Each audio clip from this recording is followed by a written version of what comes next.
In this tutorial, I'm going to show you how to create a course communication. You will create course communications for welcome letters, weekly announcements, folders that contain supplemental information that you would like to share with your class. Those are just a few examples of why you would be creating a new class communication. The first step is to log into the course in Faculty View. And in this communication area right here, you will see an add and an import function.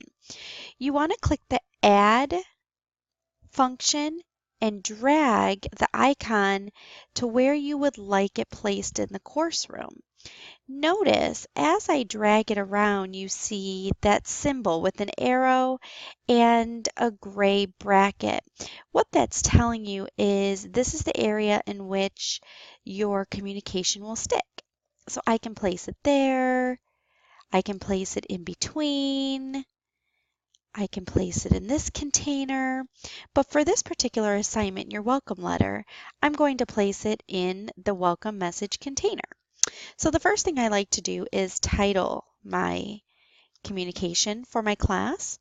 And once I see the title there, notice this green bar that keeps popping up at the bottom that says successfully saved. That's important to see. So make sure that as you're creating, you're seeing the save function. So the next step is choosing an icon for your course communication. I like the flower for my welcome letter, so that's what I'll choose now.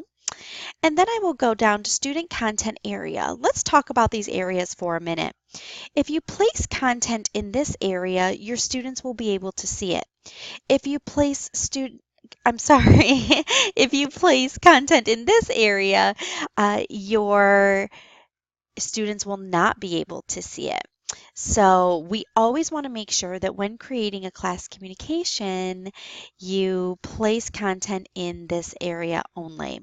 So what you would do here is you would first create your welcome letter in a Word document.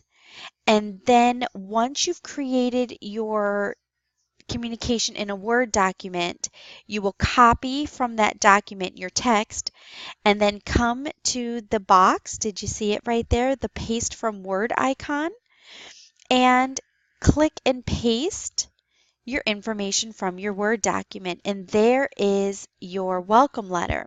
Now, you can go ahead and type in the blank text box, but the system tends to act a little wonky sometimes, so it's always good to save all of your communications in a Word document and then import this way. I want you to notice a couple things here.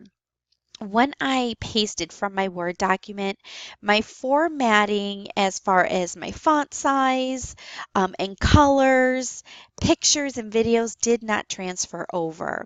So the first thing I like to do is I like to change my font by selecting the entire passage to Arial and 16 point.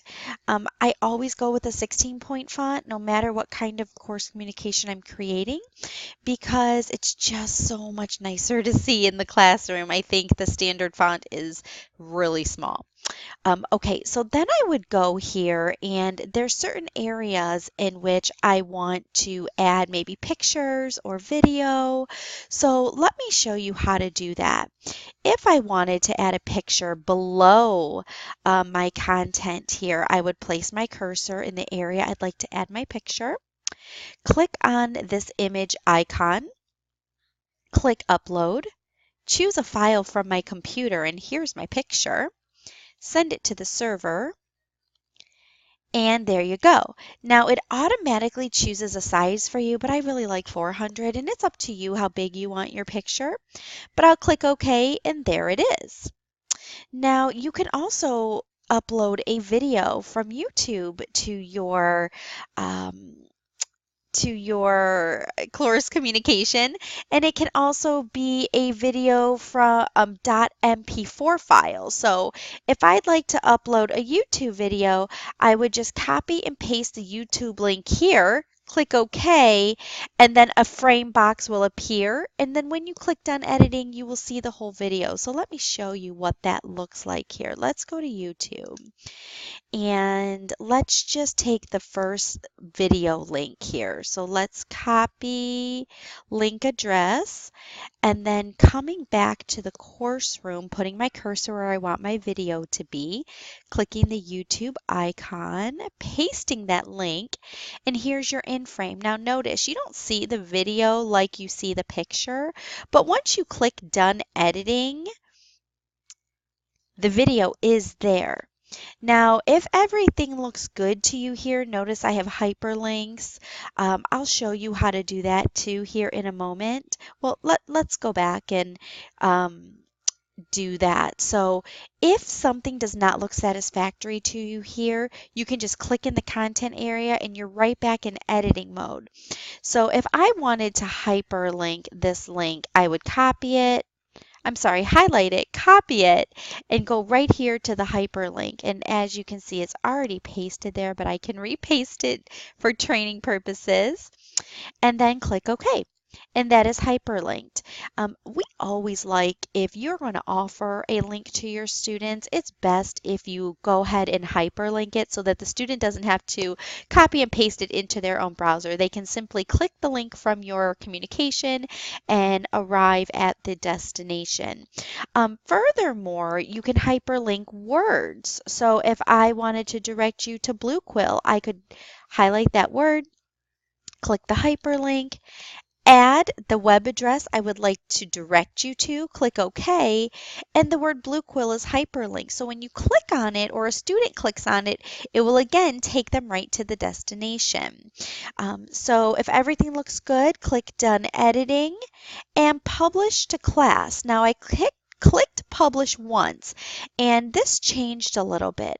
Where it says show on homepage calendar, I always like to show my communications on the homepage calendar so that when students log into the class initially, they will see this course communication as an option to click on.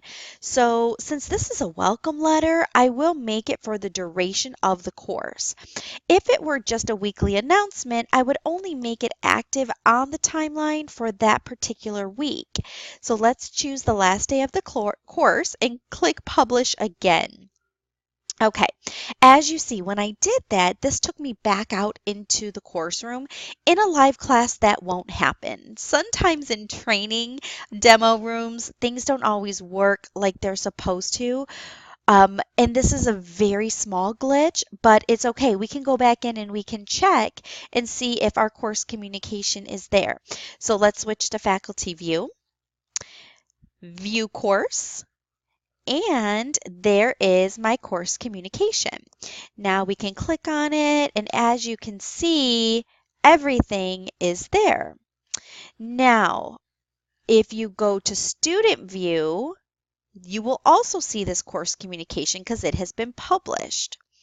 If for some reason you've created something and you don't want it there anymore, or you want to start all over, just brand new, you can click on this icon, drag it back to the communication area, and you can put it in the trash. And there you go. There is an import feature here, and I will send you a different video link that explains what this does. But for now, I hope this tutorial helped you learn how to create a new class communication.